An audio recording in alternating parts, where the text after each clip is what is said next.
திமுக 75 ஆண்டுகளாக ஊழல் கட்சின்னு எனக்கு தெரியும், உங்களுக்கும் தெரியும். வந்து கீழே வந்து என்ன சொல்லுவான், நீங்க வந்து திமுகவோட விந்து இப்படி கேவலமா அதாவது பேச்சு அதுக்காக விமர்சிக்கிறனால அசிங்கமா திட்டுறதா குடும்பத்தை பத்தி பேசுறதுன்றது மிகப்பெரிய தவறு. முதல்ல ஃபர்ஸ்ட் வந்து கேஸ் போனா உங்களை பத்தி கேஸ் பண்ணல எல்லாருமே உள்ள போயிடுவீங்க. இப்ப சிஎம் வந்து நம்மளுக்கு பர்சனலா பிரச்சனை இல்ல விஜய் நம்ம பர்சனலா பிரச்சனையா, நமக்கு தேவை நான் பேசுறதால 4 மக்கள் நல்லா பகுத்தறிஞ்சு ஓட்டு போடுவாங்கன்றத தான் பேசிட்டு இருக்கோம். ரொம்ப சிம்பிள். இப்ப நாங்க ஆரம்பிச்சது இந்த தமிழ்நாட்டுல என்னென்ன பிரச்சனை வந்திருக்கு, இந்த 4 வருஷத்துல இந்த திமுக ஆட்சியில் என்ன பிரச்சனை இருக்கு அதை பத்தி நாங்க பேசுறோமே தவிர இதை பேசவே இல்லை அப்படின்னு நம்ம சொல்ல முடியாது. அந்த மக்கள் யாரை நம்பி வந்தாங்க? இது வந்து ஒரு ஆக்சிடென்ட். அவர் விஜய் சார் குத்தி கொலை பண்ணிட்டாரு நாங்க சொல்லல. ஆமா, இது ஒரு ஆக்சிடென்ட் நடந்த விபத்து. எப்பவுமே ஒரு தலைவனுக்கு அவன் என்ன செய்ய போறான்றது முன்கூட்டி போக்கஸ் தெளிவா தெரியணும். தெரிஞ்சவதான் தலைவன். முழு நாள் யூடியூபரும் கிடையாது, ஒரு வருமானம் கிடையாது. எங்களுக்குன்னு ஒரு தனிப்பட்ட வாழ்க்கை இருக்கு, அதை பார்க்கணும். அது வருமானத்துக்காக நாங்க வேலைக்கு போக வேண்டியதா இருக்கு.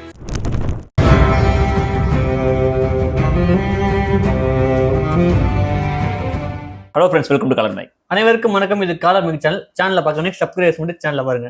ஓகே, டைரக்டா வீடியோ போயிடலாம். ஆமா, அதாவது நம்ம வந்து சமீப காலமா விஜயை பத்தி விமர்சிக்கிறதா நிறைய வீடியோஸ்ல கமெண்ட்ஸ் வந்துகிட்டு இருக்கு.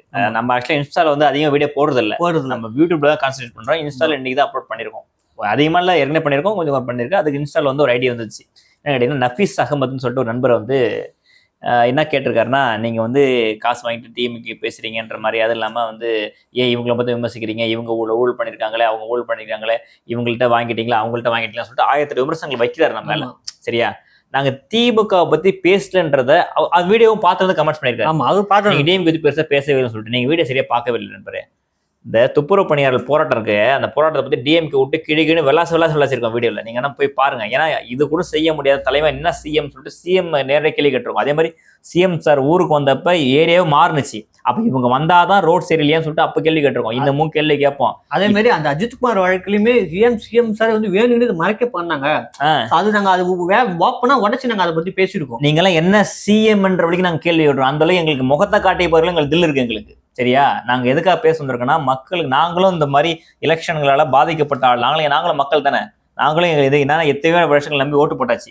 யார்கிட்டையும் பாத்தீங்கன்னா சரியான நம்பிக்கையும் இல்ல. அதே மாதிரி எங்களுக்கு வந்து சிஎம் திட்டணும்னு நோக்கம் கிடையாது, விஜய் திட்டணும் எங்களுக்கு நோக்கம் கிடையாது. ஏங்க ஆமா, சிம்பிளா இப்ப சிஎம் வந்து நம்மளுக்கு பர்சனலா பிரச்சனை இல்ல விஜய் நம்ம பர்சனலா பிரச்சனையா, நமக்கு தேவை நான் பேசுறதால 4 மக்கள் நல்லா பகுத்தறிஞ்சு ஓட்டு போடுவாங்கன்றதான் பேசிட்டு இருக்கோம். ரொம்ப சிம்பிள். நாங்க வந்து இந்த யூடியூப் இந்த சேனல் ஆரம்பிச்சது காரணம் இப்பதான் ஒரு 6 மாசம் இருக்குமா, கம்மியா ஷார்ட் டைம் தான். இப்பதான் நாங்க உள்ள வந்தோம். நாங்க என்னன்னா திமுக ஒரு 75 ஆண்டுகளாக இந்த அரசாங்கம் நம்ம வந்துகிட்டு கட்சி இருக்குது. ஆமா, இப்ப நம்ம அதை விமர்சிக்கணும்னா 75 ஆண்டுகளாக உள்ள நடந்த பிரச்சனை எல்லாத்தையும் போட்டு என்னால இங்க பேச முடியாது. அது பேசணும்னா எனக்கு 1 வருஷத்துக்கு மேல ஆகும். ஏன்னா அவ்வளவு பிரச்சனைகள் இருக்குது.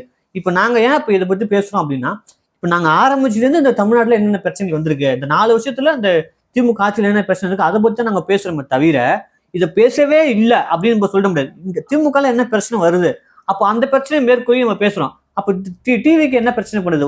இப்ப நம்ம என்ன சொல்றோம், ரொம்ப சிம்பிள். நாங்க ஏன் விஜய் விமர்சிக்கிறோம் அப்படின்னா, திமுக 75 ஆண்டுகளாக ஊழல் கட்சின்னு எனக்கு தெரியும், உங்களுக்கும் தெரியும். இதே பாயிண்ட் சொல்றாங்க. அதாவது டிஎம்கே ஏடிஎம்கே யாரும் இருக்கட்டும், இவங்க ஊழல் பண்ணுவாங்க, பண்ணிட்டு தான் இருக்காங்கன்றது இந்த சின்ன குழந்தை இருக்கு பாருங்க, அவங்களுக்கு கேட்டாங்க தெரியும். இப்ப எங்களுக்கு அது விமர்சனம் தேவையில்லை. புதுசா உள்ள இருக்க வந்து நான் எவ்வளவு நான் வந்து டிஎம்கே விமர்சனம் வச்சாலும் தொட்டு தொடச்சிட்டு கிளம்பி. காதுல ஒண்ணுங்க, காதுல வாங்கி வாங்கி வாங்கி வாங்கி கேட்டு கேட்டு கேட்டு கேட்டு அடுத்து அது போய் சொல்லுவாங்கல்ல, அது பழகி போச்சு. அவங்களுக்கு எதுவுமே கிடையாது. இப்ப எதுக்காக நாங்க அவங்களை மரியாதை ஊத்தி பேசிட்டோம்னா, 1000 இருந்தாலும் அவங்க பதவியில இருக்காங்க. ஆமா, இந்த ரெஸ்பான்சிபிலிட்டி ஆஃப் பீப்புள் சொல்லிட்டு அவங்க எவ்வளவு பேர் அவங்க பதவியை வந்து ஓட்டு போட்டு நம்பிக்கையை தேர்ந்தெடுத்திருக்காங்க இல்லையா, அதுக்கான மரியாதை கொடுக்குறோம். அவங்க பதவி விலகினாங்கன்னா அவங்களை பத்தி என்ன விமர்சனம் பண்ணலாம். இன்னும் அப்படி பதவியில இருக்கும் போதே நாங்க அவங்களை புட்டு கேள்வி கேட்டுட்டு தான் இருக்கோம். நீங்க வீடு சரியா பார்க்கல, அவ்வளவுதான் உண்மை. அப்ப ஏன் நாங்க வந்து விஜயை நாங்க எதிர்க்கிறோம் அப்படின்னா, இதை எதிர்க்கலாம் இல்ல, ஏன் ஒரு கருத்தையெல்லாம் நாங்க அவர் கூட பிரச்சனை பண்ணி பேசுறோம், அவர் கருத்தெல்லாம் கேள்வி கேட்கணும் அப்படின்னா, திமுகவை ஒழிக்கணும். அதுதான் நம்மளுக்கு. எனக்கு திமுக ஒழிக்கிறது ஆச்சு, அதை ஒழிக்க முடியாத அதே விஷயம். அந்த கட்சியை நல்லதா மக்களுக்கு பண்ணணும் அப்படின்னு சொல்லிட்டு ஒரு புதுசா ஒரு ஆள் வராரு. சரி, புதுசா ஒருத்தர் வர நம்மளுக்கு ஒரு வாய்ப்பு கொடுப்போம். நம்ம அவர் எடுத்து வைக்கிற கொள்கை, விஜய் வந்து எடுத்து வைக்கிற கொள்கைகளும் கோட்பாடும் சரியா இருக்குது. சரி, நம்ம இந்த 2 கட்சிகளை தவிர்த்து ஒரு கட்சி தமிழ்நாட்டுக்கு வந்தா எப்படி இருக்கும் அப்படி ஒரு முனைப்புல நாங்க வந்து சரி விஜய் என்னெல்லாம் பேச போறாரு, ஒரு புதுசான ஒரு அரசியல் களம் சூடுபிடிக்க போகுது, ஒரு ஆளுமை வரப்போகுதுங்கிற ஒரு மகிழ்ச்சியில் நாங்க இருந்தோம். ஆனா இவங்க இந்த டிவிக்கு எடுத்து வைக்கிற பிரச்சனைகள், எடுத்து வைக்கிற பேச்சுக்கள் எப்படி இருக்குன்னா, திரும்பவும் வந்து அது டிஎம்கே மாதிரியே போகுது. அதனால இது வெறுப்பு ஏற்படுத்தி ஆல்ரெடி தான் டிஎம்கே மானகட்ட கட்சி இருக்கு. அதே மாதிரி ஒரு கட்சி திரும்பவும் எதுக்கு வரணும் அப்படிங்கிறது கேள்வி எங்களுக்கு. டிவிக்கே அது டிஎம்கேக்கு மாற்றா எல்லாருமே ஒரு இது எதிர்பார்க்கறாங்க இல்லையா? எதிர்பார்த்துட்டு இருக்கும்போது அப்போ உங்களோட ஃபோக்கஸ் எப்படி இருக்கணும்? அதாவது டிவிக்கு எதிர்க்கிறீங்க, விஜய் எதிர்க்கிறீங்க, விஜய் எதிர்க்கல, விஜய் கொள்கைகளே கருத்துக்களே தான் எதிர்க்கிறோம். ஏன்னா அவர் கொள்கையே இல்ல, ஒண்ணு இல்ல. நீங்க ஒரு இல்ல 4 விஷயம் சொல்லுங்க இந்த மாதிரி விஷயம். இப்ப சிம்பிளா பாருங்க, சீமான் ஒருத்தர் இருக்காரு இல்லைங்களா, 10-15 வருஷமா அரசியல் இருக்காரு. சரி, அவர் என்ன பண்ண, அவர் ஜெயிக்கிறா தோக்குறா அதெல்லாம் பிரச்சனை இல்ல. 10 வருஷம் மக்கள் பணியில இருக்காரு. மக்கள் பணினா ஒரு பிரச்சனை நடந்தா அங்க போயிட்டு பிரச்சனை இல்லை, அங்க ஒரு ஆளா ஜெயிக்கிறோம் தோக்குறாங்க தெரியாதுங்க, அவர் ஆளா நிக்கிறன்ற பேருக்கு நிக்கிறாரு இல்லையா? நீங்க போய் எந்தெந்த போராட்டத்தில் கலந்துருக்கீங்க? நாங்க என்ன எதிர்பார்க்கறோம்னா அவங்கள மாதிரி இல்லைனாலும் அவங்களுக்கு ஈக்குவலா இவங்களும் மக்கள் பிரச்சனையில போய் நிக்கணும், போராடணும், களத்துல இறங்கணும், மக்களை கலக்கணும்னு நினைக்கிறோம். நீங்க என்ன பண்றீங்க? படப்பாணியில் அப்படியே கை காட்டிட்டு அரசு பண்ணிட்டு போயிட்டே இருக்கீங்க. நாளைக்கு ஒரு பிரச்சனை வருது, நீங்க சிஎம் ஆகி ஆவறாரு வச்சுக்கலாம், விஜய் சார் சிஎம் ஆவறாரு, சிஎம் ஆகி முடிச்ச உடனே நாளைக்கு ஒரு பிரச்சனை வரும், கூட்டம் கூட சொல்லிட்டு வெளில உள்ளே உட்காந்து போறா. கூட்டம் கூடுறது, நடிகர்கள் கூட்டம் கூட தான் செய்யும், அதுக்கு ஒன்றும் இது பண்ண முடியாது. தெரியாம போய் நைட்டா போயிட்டு அனிதா ஒரு வீட்டை பார்க்க முடிஞ்சுல. இந்த 40 ஒரு கேள்வி கேட்டுக்கிறேன். இப்ப நம்ம வந்து அவர் மேல முழுதும் விமர்சனம் வைக்க முடியாது, ஏன்னா அவர் மக்களுக்காக நின்றுருக்காரு. இப்ப நான் சொல்றேன் எங்க நின்றுருக்காரு சொல்லுங்க, நீங்க சொல்லுங்க. பரந்தூர் மேல வரக்கூடாதுன்னு சொல்லிட்டு மக்களுக்கு அங்க போய் நின்னாரா இல்லையா? இருங்க, அங்க ஒரு சொல்லுங்க கேள்வி, அருமையான கேள்வி கேட்டுங்க. துப்புரல் பணியாளர்களுக்காக அவர் அங்க போனா கூட்டம் வரும் அப்படிங்கிறதுக்காக நீங்க எங்க வீட்டுக்கு வாங்க, நான் உங்களுக்கு வீட்டுக்கு வந்து ஆதரவு தரேன் அப்படின்னு சொன்னாரு. சரியான பாயிண்ட் தான், ஒன்னும் பிரச்சனை இல்ல. சரி, அஜித்குமார் வழக்கு நேரா வீட்டுக்கு போய் நிதியுதவி கொடுத்தாரு, ஓகே நான் ஒத்துக்கிறேன். சரி, கரூர் மக்களுக்கு இறந்தாங்க, சரி பரவாயில்ல, 1 மாசம் கழிச்சு வீட்டுல கூட்டு வச்சு அவர் ஹோட்டல்ல கூட்டிட்டு ஒரு ஆறுதல் தெரிவிச்சாங்க, அதையும் ஒத்துக்கிறேன். இப்ப நான் இன்னொரு கேள்வி கேட்கிறேன், இதெல்லாம் விஜய் பண்ணாரு, ஓகே நல்லது பண்ணாரு, பரந்தூர் விமானம் போனாரு, என்ன தீர்வு கண்டாரு? இதை நான் கேட்கிறேன் உங்கள்ட்ட, நீங்க என்ன கேள்வி கேட்டீங்க, நான் பதில் சொல்றேன். அதாவது பரந்தூர் விமான நிலையத்துக்கு போய் போராடினார்ல, என்ன போராடினாரு? 10 நிமிஷம் நின்று 4 வார்த்தை பேசினார். அதுக்கப்புறம் அந்த பரந்தூர் விமான நிலையத்தை பத்தி தகவல் எனக்கு தெரிஞ்சா, இல்ல அது விஷயமா நீங்க என்னென்ன நடவடிக்கை எடுக்கிறீங்கன்றது பேக்ரவுண்ட் தெரிஞ்சா சொல்லு, கேட்டா உங்க கட்சியை முட்டுடு பண்ணாதுமா, நாங்க பேக்ரவுண்ட்ல கேஸ் போட்டுருக்கோம். அந்த பரந்தூர் விமான நிலையம் என்ன நடந்துச்சு அதையும் சொல்லுங்க. 1 வாரத்துக்கு முன்னாடி தான் ஒரு அறிக்கை விட்டு தான் போட்டாங்க. இன்னும் 1000 ஏக்கருக்கான இடத்துக்கு காசு கொடுத்து வாங்கியாச்சு, கன்ஃபார்ம் ஆயிடுச்சுன்னு சொல்லி போட்டாங்க. எல்லாம் போட்டுறாங்க. அங்க என்னன்னா ஒரு மனுஷன், எனக்கு சீமானை பத்தி நிறைய விமர்சனம் வச்சிருக்கோம். எதுக்கு அவர் இல்ல எடுக்கிறோம்னா, எக்ஸாம்பிளுக்கு அவரை காட்டினாதான் உங்களுக்கு புரியும். அவர் என்ன பண்றாரு, மக்கள் அங்க நின்று அந்த விமான நிலையம் வரக்கூடாதுன்னு நின்று களத்துல நின்று போராடுறாரு. இப்ப நீங்க சீமான பேர் 2 வாட்டி சொல்லிட்டீங்க, அதனால என்ன சொல்லுவாங்க, என்டிகேன்னுவாங்க, அவ்வளவுதான். உதாரணத்துக்காக பேசுறவங்க, உதாரணத்துக்கு இவங்களுக்கு எடுத்து பேசுறேன், இவங்களோட பெரிய ஆளும் கிடையாது. உதாரணத்துக்கு யாரை வச்சுன்னா அவரும் சக நீங்க அரசியல் தலைவர், அவரும் சக அரசியல் தலைவர். அப்ப அரசியல் எல்லாம் ஒண்ணுதான், ஒரே சாக்கடை தான். அந்த சாக்கடையை பத்தி பேச செய்வோம். இப்ப அதே மாதிரி ரெண்டாவது கேள்வி கேட்டேன் தெரியுமா, இப்போ என்னது தூய்மை பணியாளர்கள் வந்து களத்துல ஆட்சி வீட்டுல வந்து பேசினா சொல்லுங்க, நான் பதில் சொல்றேன். அதாவது எது மரியாதை நல்லா யோசிச்சு பாருங்க. ஒரு 10-15 நாளுக்கு மேல போராட்டம் நடக்குது. அப்ப அவர் ஆக்சுவலா வந்து வெளில வந்து சொல்லல, ராகுல் காந்தி அரெஸ்ட் ஆக போறாரு. ஆமா, அதுக்கு ட்விட்டர் போட்டாரு. அப்ப மக்கள்கிட்ட என்னென்ன எதிர்ப்பு வருதுன்னு கேட்டீங்கன்னா, இவர் ராகுல் காந்திக்கு மட்டும் இவ்வளவு பெரிய பிரச்சனை பண்ணிட்டாரு, ஏன் இவங்க வந்து பின்ன வந்து இந்த துப்புரவு பணியாளர் பேசாம இருக்கா சொல்லிட்டு கேள்வி கேட்ட பிறகு 15 நாள் இவர் தூக்கத்துல இருந்திருக்காரா, ஷூட்டிங் இருந்தாரா தெரியல. அதன் பிறகு அவங்களுக்கு மனித மாண்புன்னா, நீங்க பாதிக்கப்பட்டீங்க, அடிப்பட்டீங்கன்னா உங்களை ஹாஸ்பிட்டலுக்கு வந்து அவங்க பார்க்கணும். அப்படி கிடையாது, பெட்ரோல் நீங்க வீட்டுக்கு வந்துரு. எப்படி இல்ல நம்ம அப்படி தப்பு சொல்லக்கூடாது அவர் மேல. ஏன்னா அவர் விசாரிச்சிருக்காரு, நான் உங்க இடத்துக்கு வரேன் சொல்லிட்டு. அங்க என்ன சொல்லிருக்காங்க மக்கள் சொல்றாங்க, இல்ல நீங்க அங்க வரணும், நீங்க வந்தா கூட்டம் ஆயிடும், அதனால எங்க போராட்டம் பாதிப்பட்டு நீங்க வீட்டுக்கு வந்து பேசுறேன். சரி பேசுனீங்க, அப்படி பேசுனதுனால நீங்க மக்களை கூட்டு வீட்டுல கொண்டு வந்து பேசுனதால என்னன்னு உங்களால முடிஞ்சது தீர்வு வந்து அது? இப்ப நீங்க கூட்ட வச்சு பேசினாங்கல்ல, பேசுனதுக்கு என்ன தீர்வு கிடைச்சது? விடுங்க, நீங்க சொல்ற கான்செப்ட்டுங்க. ஆனா கூட்டம் கூடாம அரசியலுக்கு வர முடியாதுங்க. கூட்டம் கூட தாங்க செய்யும். கூட்டத்தை மீறி சமாளிக்கிறவங்க தலைவன் என்னன்னா, நீங்க வரக்கூடாது. அது நீங்க ஒண்ணும் இல்ல, விஜய் ரசிகர்கள் சொல்றேன், விஜய் சார் வந்து ஒரு ஆர்டர் போறாரு, நீங்க எல்லாம் இங்க வராதீங்கப்பா, நான் வந்து உங்களை பணியை பார்க்க போறேன் சொன்னா நீங்க அவங்க வார்த்தை கட்டுப்பட்டு போகாம இருக்கணும். ஆனா நம்ம பண்ண மாட்டீங்கன்னா உங்களோட உள்ள அது அவருவே ஒரு பேச்சை கேட்டா கேட்க முடியாது, டைலாக் கேட்டே நீங்க வாழ்ந்துட்டீங்க, இன்னும் பட ரீதியிலே இருக்கீங்க. அதுக்காக தான் நாங்க சொல்றோம். அதுக்கான தீர்வு என்ன நீங்க சொல்லுங்க. அதே மாதிரி இன்னொரு கேள்வி, அஜித்குமார் வழக்கு நடந்தது இல்ல, பையனை காவல்துறை கூட்டு போயிட்டு விசாரணை கொண்டு போய் கொண்டுட்டாங்க. அதுக்காக என்ன பண்ணாங்க, சென்னையில ஒரு போராட்டம் பண்ணாங்க டிவிக்கு சார்பா. நல்லா பண்ணாங்க. ஆமா, சரி, அந்த போராட்டம் சாரி வேண்டாமா நீதி வேண்டும் கேட்டீங்க, ரைட்டா? அதுதானே கேட்டாங்க. இப்ப இருங்க, முடிச்சுங்க. சாரி வேண்டாமா நீதி வேண்டும் கேட்டாங்க. கேட்டதுக்கு அப்புறம் இப்ப அந்த வழக்குக்கு அப்புறம் போராட்டம் பண்ணுங்க, அந்த போராட்டத்தினுடைய நீங்க என்ன ஒரு தீர்வு காண்ட்டீங்க? இன்ன வரைக்கும் அந்த அஜித்குமார் கேஸுக்கு ஒரு தீர்வு கிடைச்சிருப்பா அப்படின்னு பேசிருக்கா? அஜித்குமார் போராட்டத்தால தீர்வு கிடைச்சதா? இருங்க, அஜித்குமார் வழக்கு தீர்வு பேசுறீங்களா, இவ்வளவு பேசுறீங்களா? அஜித்குமார் வழக்குல என்ன அந்த டீம் பேர் மாத்தி பேசின்னு பாருங்க. அங்க சிபிஐ வசம் கேஸ் ஒப்படைக்கிறாங்க, தமிழ்நாடு அரசு சரியில்லைன்னு சொல்லிட்டு சிஎம் ஒத்துக்கிட்டாங்க. இப்ப இவரோட 40 பேர் கேஸ் இருக்குல்ல, இந்த கேஸ்ல சிபிஐ வழக்கு தான் வேணும்னு கேட்டிருக்காங்க. அப்போ உங்களுக்கு என்ன வித்தியாசம்? அது இவங்க டேரக்டா கேட்காம இன்னொரு ஆளை வச்சு கேட்க வச்சிருக்கீங்க.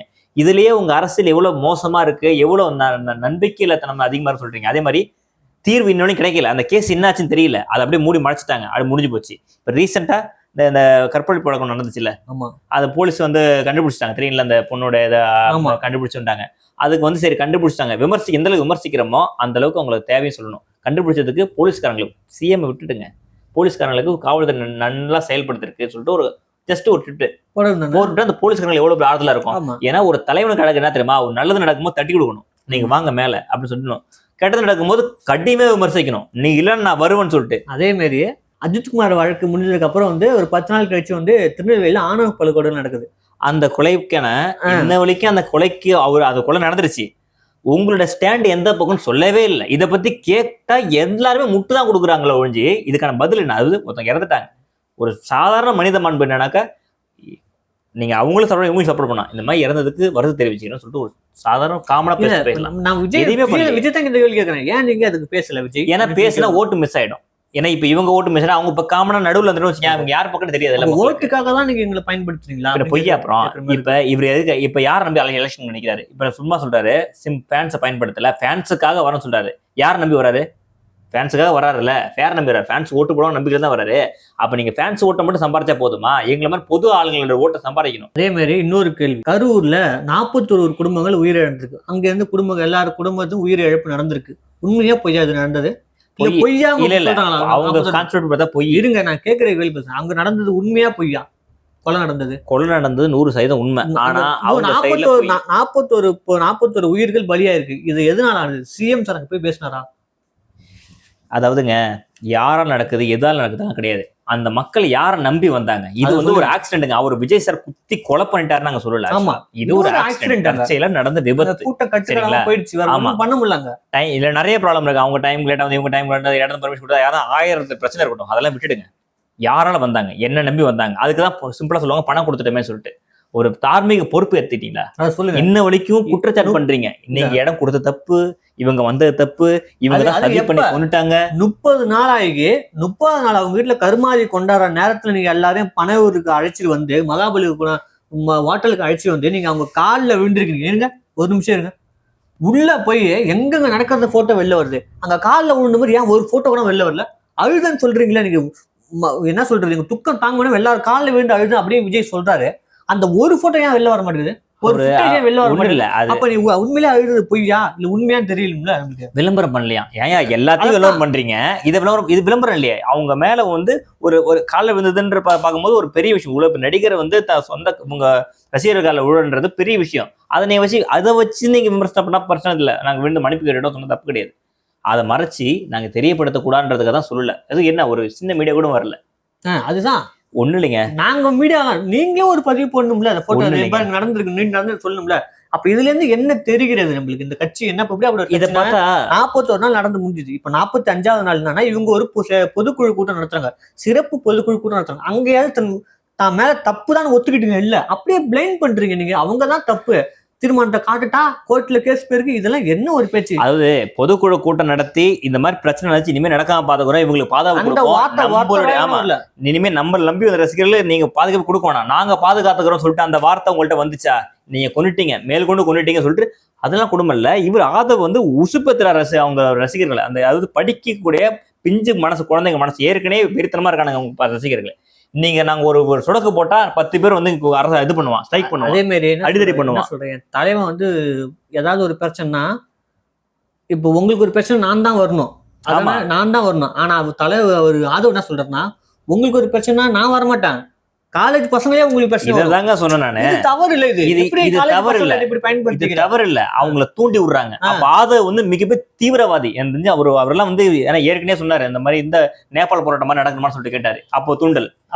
அது ஒரு சராசரி மனுஷன் சாதாரண கேள்வி கேட்டா 1008 அரஸ்ட் வருது. நீங்க அப்ப யாரு பின்னால செயல்படுறீங்க? உங்களுக்கு ஏன் இவ்வளவு பெரிய ஒரு தூண்டல் ஏற்படுத்தியும் இவ்வளவு பேர் அரஸ்ட் நடக்கல? அப்ப யார் பின்னாடி இருக்கான்றது எங்களுக்கு எல்லாருக்கும் தெரியுது.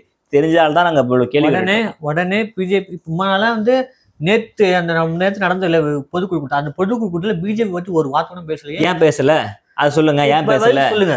டிவி பதில் சொல்லுங்க. இதுக்கு நேத்து நடந்த நிகழ்ச்சியில அதே மாதிரி எதுக்கு பிஜேபி பத்தி ஒரு வார்த்தை பேசல? இன்ன வரைக்கும் பிஜேபி எதிர்த்து நீங்க ஏன் இப்ப ஆதரிக்கிற மாதிரி பேசுறீங்க? அவங்க அதுக்கு மௌனம் சாதிக்கிறாங்க. மௌனம். ஏன்னா மௌனம் சாதி நீங்க எதுவும் எடுத்துக்கலாம்ல. அது நான் இப்ப கேள்வி நீங்க கம்முனு வச்சு எனக்கு தெரியுமா தெரியாத உங்களுக்கு தெரியுமா? இப்ப நான் நீங்க நினைச்சுக்கிறதா? இப்ப நான் வந்து இந்த டிவிக்கை பத்தி நாங்க புட்டு நாங்க கேள்வி கேட்கிறோம். அந்த ஒரு கேள்விக்கு நாங்க இப்போ இத்தனை கேட்ட கேள்விக்கெல்லாம் உண்மையான டிவிக்கு தொண்டன் சத்தியமா பதில் சொல்ல மாட்டான். ஆனா என்ன சொல்லுவான் வந்து கீழே வந்து என்ன சொல்லுவான், நீங்க வந்து திமுகவோட விந்து இப்படி கேவலமா அதாவது பேச்சு நாகரிகன்ற ஏன்னா உங்க தலைவங்கிட்ட இல்லைங்க. அவரே பாட்டு நம்மளே வந்து நான் விஜய் சார் வந்து ஒரு ஒருமையில பேசினாலும் ஒரு மாதிரியே பேசணும். ஏன்னா இந்த மாதிரி தொண்டர்களை நீங்க எப்படி பயன்படுத்துறீங்க? இப்போ ஒரு பொது இடத்துல எப்படி பேசணும் கூட தெரியல. ஒரு பொண்ணுகிட்ட போய் நீங்க அசிங்கமா கமெண்ட் பேசுறீங்க, எங்ககிட்ட அப்படிதான் பேசுறீங்க. அப்ப நீங்க எப்படிதான் உங்களை ஒழுக்கம், எப்படிதான் உங்களுக்கு மரியாதை கொடுத்து பேச முடியும்?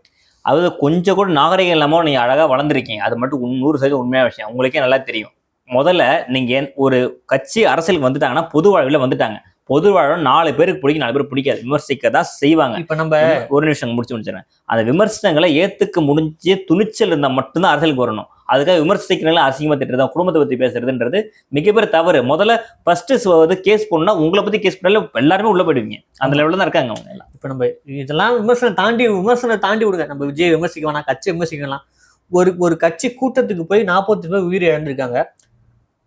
30 நாள் நீங்க கூட்ட ஆறுதல் சொல்றீங்க.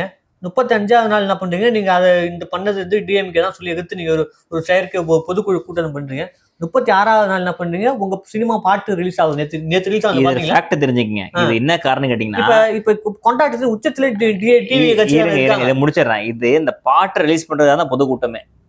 டேரக்டா பேச முடியாது. இப்ப சிம்பிளா பாத்தீங்கன்னா ஒரு விஷயத்த டேரக்டா பேச முடியாது. 40 பேர் மன்னிப்பு கேட்காம நீங்க டேரக்டா கொண்டு பாட்டு ரிலீஸ் பண்ணுவீங்களா? பண்ண மாட்டீங்க. கட்டாயம் பண்றாங்க பாருங்க. ஃபர்ஸ்ட் மன்னிப்பு கேட்கறது ஃபர்ஸ்ட் ப்ரொசீஜர். அடுத்த ப்ரொசீஜர் பொதுக்கூட்டம் கூட்டுறது. அடுத்த ப்ரொசீஜர் பாட்டு ரிலீஸ் பண்றது. அப்ப படம் ரிலீஸுக்கு தயாராயிட்டீங்க. அப்ப நீங்க என்ன ஒரு மனநிலையில இருக்கீங்க? எதை எவன் போட்டோம், நம்ம ஜாலியா இருப்போம், பாட்டு ரிலீஸ் பண்ணுங்க. அதாவது பழைய டைலாக் இருக்குல்ல, எவன் விட்டு பாய போட்டாடோ சொல்லிட்டு அந்த டைலாக். அந்த பாட்டுல கூட பாருங்க, நீங்க ஒரு சீன் பாத்தீங்க, நான் பார்த்தேன் அந்த பாட்டை. பெரியார், அம்பேத்கர், கார்ல் மார்க்ஸ் யாருன்னு உங்களுக்கு தெரியுமா? கண்டிப்பா தெரியாது. கார்ல் மார்க்ஸ் உங்க கொள்கை தலைவரா இருக்காரா? இல்ல. அதனால ஏன் வச்சிருக்கீங்க? கம்யூனிஸ்ட கொண்டாந்து உள்ள இழுக்கிறீங்க. கம்யூனிஸ்ட பத்தி 10 நிமிஷம் பேசுவார். இனிமே பேசுவார். பாக்குறீங்களா? உள்ள வந்து போச்சு இல்ல, அடுத்த மீட்டிங்ல கம்யூனிஸ்ட பத்தி பேசுவார். ஏன்னா இவங்களுக்கு தனியான விஷயம் இது கிடையாதுங்க. புதுசா இது பேசுவார். அதே மாதிரி இன்னொரு விஷயம் சொல்லிடுறேங்க, இது முக்கியமான பாயிண்ட். நாங்க ஏன் விஜய் விமர்சிக்கிறது இன்னொரு காரணம் இருக்கு. அதாவது அண்ணாவை வச்சு பேசுறீங்க, எம்ஜிஆரை வச்சு பேசுறீங்க, இன்னொரு ஆள் என்ன பெரு தலைமைகள்லாம் காமராஜரை பத்தி பேசுறீங்க, எல்லார பத்தி பேசுறீங்கல்ல. இவங்க எல்லாம் நின்று சாதிச்சுட்டு அவங்கவுங்க தனிப்பட்ட முறையில கொள்கைகளை உருவாக்குனாங்க. அவங்க ஒரு ஆளும் தெரியுமா? எம்ஜிஆர் தனி கொள்கை உருவாக்குனாரு. காமராஜர் புது பாதையை உருவாக்குனாரு. அதே மாதிரி கலைஞரே ஆரம்ப காலத்துல பாத்தீங்கன்னா அவரும் புது பாதையை உருவாக்குனாரு. இவங்கெல்லாம் தனித்தனியா தனி பாதையில வந்தாங்க. நீங்க என்ன செய்ய போறோம்? அதாவது புது பார்வை உருவாக்குனா பரவாயில்ல. ஆனா இவங்க என்ன செய்யறாங்கன்னு அவங்களுக்கே தெரியல. நான் என்ன சொல்றேன், மக்களுக்கு இது செய்ய போறேன், எங்க அரசியல் இதுதான் சொல்லிட்டு தட்டி சொன்னீங்கன்னா நியாயமான விஷயம். அதை விட இவங்களை ஒரு நிமிஷம் முடிச்சிருங்க. நான் இவங்களை ஃபாலோ பண்றேன், அவங்கள ஃபாலோ பண்றேன், இவங்களை செய்யறேன். ஏன் காப்பி அடிக்கிறீங்க? உங்களுக்கு கொள்கை கரெக்டா இருந்துச்சுன்னா ஓட்டு தானா வருங்க. நீங்க யாரையும் பார்க்கணும் அவசியம் இல்லை. புது கொள்கையில உருவாக்குங்க. இதுக்காக வந்தீங்க கட்சிக்கு நீங்க? அதே மாதிரி எங்கள்கிட்ட நீங்க கமெண்ட் பண்றீங்க அப்படின்னா கருத்தியெல்லாம் கமெண்ட் பண்ணுங்க. இந்த கெட்ட வார்த்தை பேசாதீங்க. அப்படி பேசுனா அது உங்களோட ஆதாரத்தை தான் காட்டுது. அது தேவையில்லை. எங்களுக்கு கெட்டதை பேச தெரியாதுங்க. நான் கெட்டவத்துல பேசவும் மாட்டோம். கமெண்ட்ஸ் அதே மாதிரி முடிஞ்ச அளவுக்கு கீழே கமெண்ட் பண்ணுங்க. தமிழ்ல கமெண்ட் பண்ணுங்க. ஏன்னா தமிழ்ல படிச்சு எங்களுக்கு புரியாது. ஆமா, ஒரு முக்கிய விஷயங்க. கமெண்ட்ஸ் தயவு செஞ்சு தங்கிலீஷ்ல பண்ணாதீங்க. ஒண்ணு இங்கிலீஷ் பியூர் இங்கிலீஷ்ல பண்ணுங்க, தப்பு இல்லை. இல்லைன்னா பியூர் தமிழ்ல பண்ணுங்க. சம்மதம் தங்கிலீஷ்ல பண்ணி இங்கிலீஷையும் கொலை பண்றீங்க, தமிழ் கொலை பண்ணிடுறீங்க. அது வேண்டாம். அதே மாதிரி இன்னொரு முக்கிய கருத்துங்க, நம்ம இவரை கேட்குறாங்க, திமுகவில் நடந்த பிரச்சனைகளுக்கு நம்ம ஆரம்பத்திலே பேசிட்டோம், குரல் கொடுக்க சொல்லிட்டு சொல்றோம். அவங்கள பத்தி குரல் கொடுக்கவே தேவையில்லைங்க. எல்லாருக்குமே தெரியும் நீங்க என்ன செய்ய போறீங்கன்னு கேட்டா நீங்க அவங்களுக்கு அதாவது சந்திரன் ஒரு காமெடி சொல்லுறீங்களா, மிஸ் அவன் தப்பு இல்லை, அவனு தான் தப்புன்னா சொல்லி மாட்டேன் தெரியுமா? அதே மாதிரி அவன் தப்ப கேட்கல, நீ தப்பு பண்றல, அது உனக்கு தெரியுது இல்ல, உங்க கூட்டத்துக்கு புரியுது இல்ல. எங்க காமன் மேனோட ஓட்டு இருந்தா மட்டும் தான் ஜெயிக்க முடியும். விஜய் ஃபேன்ஸ் மட்டும் ஓட்டு போட்டு ஜெயிக்கவே முடியாது. தெளிவா தெரிஞ்சுக்கோங்க. அதுல கருத்துல தெளிவா இருங்க. ஒரே ஒரு போராட்டங்களை கலந்துக்குங்க, மக்களை கலங்க. யாரும் உங்களை கொண்ட மாட்டாங்க. அதே மாதிரி எங்களுக்கு நீங்க எதுக்கு டிவிக்கு பத்தி பேச உங்களுக்கு தகுதி, நீங்க என்ன பேச வேண்டாம் அப்படின்னு சொன்னா அப்படி கிடையாது. எங்களுக்கு ஒரு மாற்றம் தேவை. அந்த மாற்றம் சரியான இடத்துல வரணும் எதிர்பார்க்கிறோம். இந்த மாதிரி தற்கொலை கூட்டம் வந்தான். எனக்கு என்ன சொல்றேன், விஜய் மேல நல்ல நம்பிக்கை இருக்குது. அவர் நல்லபடியா ஒரு ஃபேன்ஸும் மக்களை கொண்டு போற நம்பிக்கை இருக்கு. ஆனா இவங்க பண்றதை பார்த்தா அந்த நம்பிக்கையை உடைக்கிற மாதிரி இருக்கு. ஸோ அதனால எங்களுக்கு நீங்க ஏன் இப்படி பண்றீங்கன்னு ஒரு விமர்சனம் வைக்கப்படுறவங்க மேல அதை நீங்க விமர்சனம் எடுத்துக்கிட்டு மாறினாலும் சரிதான், இல்ல எங்களுக்கு 200 ஊப்பி சொன்னாலும் சரிதான், நாங்க விமர்சனத்தை வச்சுக்கிட்டே இருப்போம். அதே மாதிரி எங்களுக்கு விமர்சனம் வைக்க முழு உரிமை உண்டு. எனக்கு திமுக விமர்சனம் வச்சு ஒரு பிரயோஜனம் இல்லை. எப்படியா இருந்தாலும் அது கேவலமான ஒரு கட்சி தான். சிம்பிளா சொல்லுங்க, ஓட்டு போறது ஒவ்வொரு இந்த கேள்வி கேட்கறாங்கல்ல, இவன் வீட்டுக்கு போதா அவன் வீட்டுக்கு போதும் உங்களை தடுக்க முடியுமா? அதே மாதிரி விமர்சனம்ன்றது நீ வைக்காத நான் வைக்க தடுக்கவே முடியாது. நீங்க விமர்சனம் சினிமானா 4 பேர் படம் பிடிக்கும், 4 பேர் படம் பிடிக்காது. அதாவதுங்க ஏன் இவ்வளவு தீவிரமா விமர்சனம் பண்றேன்னா ஒரே ஒரு கான்செப்ட் தான். இப்போ ஒரு 5 வருஷம் உங்க வீட்டுக்கு ஒரு ப்ராடக்ட் வாங்க போறீங்க, சிம்பிளா சொல்லலாம் ஒரு வாஷிங் மிஷினே வச்சுக்கலாம். அந்த வாஷிங் மிஷின் எப்படி செயல்படும், அது என்னென்ன ஸ்பெசிஃபிகேஷன்ஸ் இருக்கு, என்னென்ன இருக்கு டீடைல்ஸ்ல எவ்வளவு விசாரிக்கிறோம், எவ்வளவு என்கொயரி பண்றோம், எவ்வளவு டீட்டெயில் கேட்கறோம், வருமா லைஃப் வருமா வரா சொல்லிட்டு. அதே மாதிரி ஒரு நாட்டையே ஒரு 5 வருஷம் ஒருத்தவங்கள்ட்ட ஒப்படைக்க போறோம். ஏற்கனவே ஒப்படைச்சவங்கன்னா நம்ம மேல தலைமையில ஏறி முளக அரைச்சிட்டாங்க. அப்ப இவங்க என்ன பண்ண போறாங்க, இவங்க எப்படிலாம் செயல்படுவாங்கன்ற திட்டம் நாங்க கேட்கறது தப்பா? இதை கேட்டா நாங்க செயல்படுத்துவோம், சொல்ல மாட்டோம். அப்போ உங்களுக்கு தெரியல, அதான் உண்மை. எப்பவுமே ஒரு தலைவனுக்கு அவன் என்ன செய்ய போறான்றதை முன்கூட்டி போக்கஸா தெளிவா தெரியணும். தெரிஞ்சவன் தான் தலைவன். நீங்க வாயும் வேணா கொள்கை அறிக்கை கொடுத்துட்டோன்னா செயல்படுத்த முடியுன்றத பயப்படுறீங்க. நீங்க தைரியம் தான், இன்னமும் தப்பு இல்லை. இப்பயாவது திரிஞ்சு, அது 40 பேர் இறப்புக்காக திருந்து நீங்க அரசியல் பண்ணி நினைச்சோம். திரும்பவும் நீங்க பழையபடி தானே நான் சாவோன்னு சொல்லிட்டு தலையில குடிக்காதான் இப்போ இவ்வளவு விமர்சனங்களுக்கு நான் ஆளாக்குறோம். தொடர்ந்து பேசிட்டு தான் இருப்போம். தயவு செஞ்சு எல்லா மக்களும் உஷாராங்க. ஃபேன்ஸ் கான்செப்ட்ல இருந்து நார்மல் பர்சன் கான்செப்ட் தயந்து வாங்க. நான் கேட்கறது தான். இதுல ஏதாவது கருத்து உங்களுக்கு இருந்தால் கீழே கமெண்ட் பண்ணுங்க. இன்னமும் நாங்கள் சொல்றோம், நாங்கள் எந்த கட்சி சார்ந்தவர்கள் கிடையாது. எங்களுக்கு எல்லாத்தையும் அடிப்போம். நீங்க எதை பத்தி பேசணுமோ அதை கீழே கமெண்ட் பண்ணுங்க. நாங்கள் அதை பத்தி பேச தயார்னு சொல்லியாச்சு. நம்மளுக்கு இதை பத்தி அதெல்லாம் நாங்கள் இப்போதான் வந்து ஒரு யூடியூப்லேயே இப்போதான் வளர்ந்து வர நாங்கள் ஆட்கள். நாங்கள் யூடியூப் பிரதர்ஸ் மாதிரியோ இல்லை ரோஸ்ட் பிரதர்ஸ் மாதிரியோ ஆள்லாம் கிடையாது. அவங்கெல்லாம் முழுக்க திமுகன்னு தெரியும். நாங்கள் அந்த அளவுக்கு வரல, ஆசையும் கிடையாது. அதையும் சொல்லுவோம். அதே மாதிரி நம்ம முழு நேரம் முழு நேரம் யூடியூபரும் கிடையாது. எங்களுக்கு ஒரு வருமானம் கிடையாது. எங்களுக்குன்னு ஒரு தனிப்பட்ட வாழ்க்கை இருக்கு. அதை பார்க்கணும். அது வருமானத்துக்காக நாங்கள் வேலைக்கு போக வேண்டியதா இருக்கு. இது பார்ட் டைமா எங்களுக்கு, இது பார்ட் டைம் சொல்ல முடியாது. எங்களுக்கு சமூகத்துக்கு ஒரு அக்கறை. இதெல்லாம் பத்தி ஏன் பேச மாட்டாங்க? எங்களுக்கு நிறைய பேசுறோம். ஆமா, எங்களுக்கு நிறைய கம்பெனி ப்ரொஃபைல்ஸ் நிறைய இருக்கு. நாங்க எங்களுக்கு வேலை பணியெல்லாம் முடிக்க போக பகுதி நேரங்கள்ல தான் இந்த வீடியோக்களை பதிவு பண்றோம். எங்களுக்கான மக்கள் சைக்கிள் தனியா போயிட்டு இருக்கு. அதை விட்டுடுங்க. நாங்க வந்து நிறைய விஷயங்களை கான்சென்ட்ரேட் பண்ண முடியாத காரணம் நாங்க முழு நேர யூடியூபர் கிடையாது, முழு நேரம் இன்ஸ்டாகிராம் யூசர் கிடையாது. ஆனா முக்கியமான பாயிண்ட்ஸ் அப்டேட் வரும்போது அப்பப்போ அப்டேட் கொடுத்துட்டு இருப்போம். தொடர்ந்து செய்வோம். ஃபியூச்சர்ல நீங்க பாக்கணும், என்ஜாய் பண்ணலாம். எங்களால இதை சொல்ல முடியல கருத்து. யாருமே இதை பத்தி இந்த மாதிரி பேச மாட்டாங்க.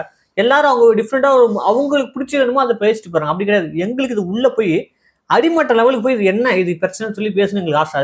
ஏங்க அடிக்கடி சினிமாவும் போறீங்கன்னா ரொம்ப இதுவும் போறதா பிடிக்காது எங்களுக்கு. சினிமா அரசியல் ஒன்றும் மறுக்க முடியாதுங்க. இப்ப சினிமால தானே அவர் அரசியல். அப்புறம் சினிமா அது காலங்காலமா சினிமால வந்துட்டு இருக்காங்க. சினிமா அரசியல் பின்னஞ்சது பிரிக்கவே முடியாது. ஒரு என்டர்டைன்மெண்ட்டா பேசுவோம், ஒரு அரசியல் ஒன்று பேசுவோம், பேசிட்டு போவோம். நாங்க பேசுறது ஏதாவது உங்களுக்கு கருத்து இருந்தா கீழே கமெண்ட் பண்ணுங்க. இல்ல நாங்க திரும்பவும் திட்டம் செய்வோம், திட்டுங்க. நன்றி வணக்கம். நன்றி வணக்கம். ஒரு ப்ராடக்ட் நீங்க ஒரு வாஷிங் முக்கியமான இது முடிச்சாகணும். நீ நிறைய பேசுறது இல்ல, என்ன பேசி நீ தான் நிறைய பேசிருக்க குருடு ஓடுற. லைவ் கட் பண்ணி